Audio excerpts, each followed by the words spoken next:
July 1, 2002.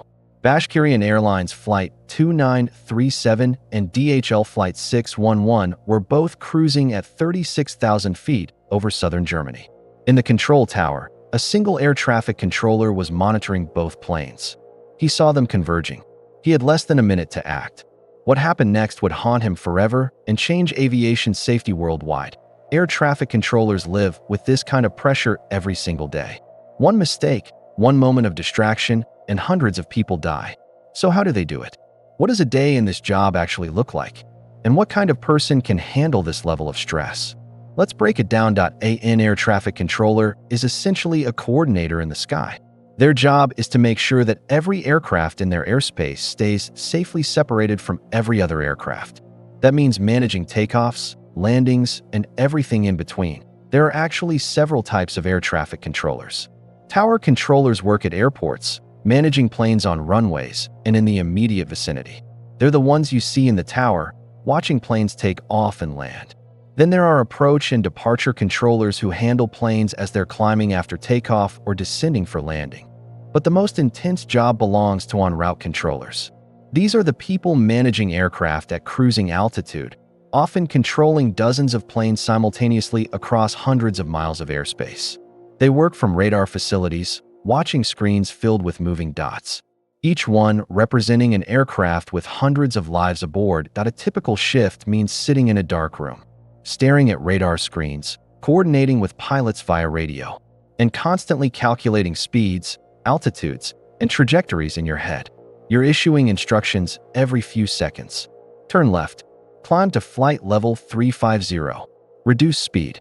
Every instruction has to be precise, clear, and immediate. The technology has evolved dramatically, but it's not as futuristic as you might think. Controllers still rely heavily on radar systems that track aircraft using transponders. Each plane shows up as a data block on the screen, displaying its call sign, altitude, and speed. Modern systems include conflict alert software that predicts potential collisions and warns controllers. But here's the critical part. The technology is just a tool. The controller still makes every decision. The computer can warn them, but it can't solve the problem. That's entirely on the human. They also use flight strips, physical or digital cards that track each aircraft's flight plan.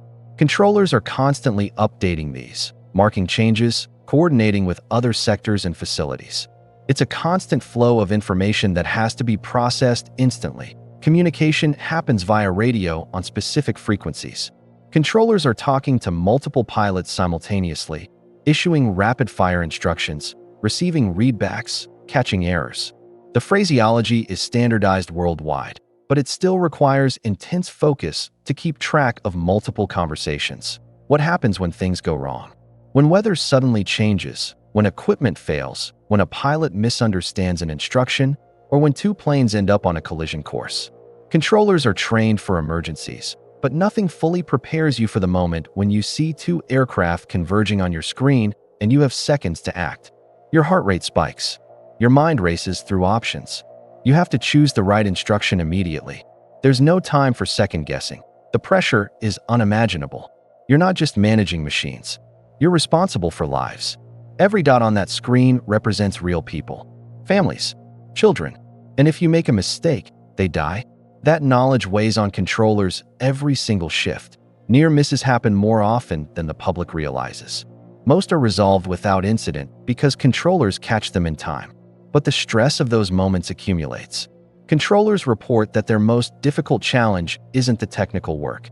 It's managing the emotional weight of the responsibility. Let's return to that night in 2002. The controller, Peter Nielsen, was working alone, managing two workstations because his colleague was on break. The conflict alert system had failed. Two planes were converging. Nielsen saw it and immediately instructed the Russian pilots to descend. At the exact same moment, the onboard collision avoidance system told them to climb. The pilots followed Nielsen's instruction. The two aircraft collided at 36,000 feet. 71 people died, including 45 children on a school trip. Nielsen followed protocol. He did everything right according to his training. But the system failed him, and he lived with that guilt for the rest of his life. 2 years later, he was murdered by a father who lost his family in the crash. This tragedy led to major changes in how air traffic control systems work.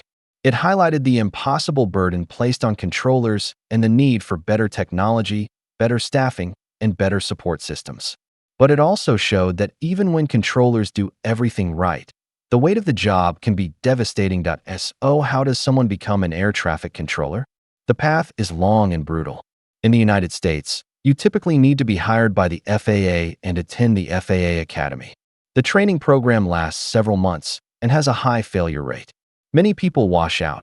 You learn radar procedures, aircraft performance, weather systems, emergency protocols, and communication techniques. You practice on simulators that recreate the stress of real situations. Instructors throw problems at you constantly, testing how you handle pressure, how quickly you process information, how well you communicate. But passing the academy is just the beginning. After that, you're assigned to a facility where you undergo on-the-job training that can last 1 to 3 years. You start with the simplest tasks and gradually take on more responsibility. You're constantly evaluated. If you can't handle it, you're removed from the position. The job also requires regular medical and psychological evaluations. Controllers have to maintain sharp vision, good hearing, and mental fitness. They're tested for conditions that might impair judgment or reaction time. The standards are strict because the stakes are so high. Age is also a factor. In the US, you must begin your career before age 31, and controllers are required to retire at 56. The job is simply too demanding to do effectively past that point. The mental strain takes a toll that accumulates over decades. The psychological pressure of this job is extraordinary. Controllers describe it as a constant low-level anxiety that never fully goes away. Even on days when nothing goes wrong, you know that disaster is always one mistake away. Sleep disorders are common. Many controllers struggle with insomnia, replaying scenarios in their minds, worrying about what could have gone wrong. The hypervigilance required at work doesn't shut off when they go home. They report difficulty relaxing, always being on alert, unable to fully disconnect. Substance abuse rates are higher than average. Some controllers turn to alcohol or medication to manage stress. Relationships suffer because the job follows you home.